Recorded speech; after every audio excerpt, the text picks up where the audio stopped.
చిరిగిన బట్టలు, చేతిలో సంచి, దీనమైన చూపులు, శరీరంపై సరైన బట్టలేక తనలో తాను మాట్లాడుకుంటూ ఈ ప్రపంచంతో సంబంధం లేకుండా పిచ్చివాడిలా తిరుగుతున్న ఈ అభాగ్యుడు, ఈ దృశ్యాన్ని చూస్తుంటే మీ గుండె బరువెక్కుతుంది కదా.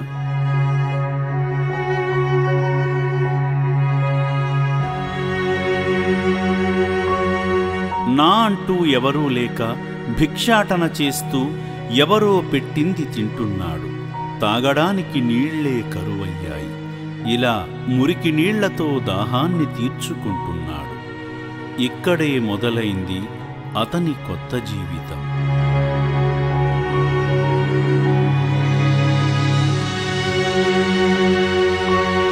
అటువైపుగా వెళుతూ ఇతని దీనస్థితి గమనించిన అమ్మా నాన్న అనాథుల పుణ్యక్షేత్రం సిబ్బంది మానవత్వంతో రక్షణాలయానికి చేర్చారు. ఊడల్లా పెరిగిన జుట్టు గడ్డాలను తొలగించి శుభ్రంగా స్నానం చేయించి మంచి బట్టలు ధరింపజేశారు.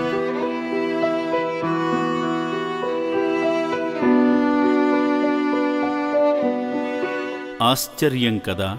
ఒకప్పుడు మురికి శరీరంతో రోడ్లపై పిచ్చివాడిలా ఆకలి కేకలతో ఉన్న అనాథ ఇప్పుడు పునర్జన్మ పొంది ఆశ్రమంలో ప్రశాంతంగా జీవిస్తున్నాడు.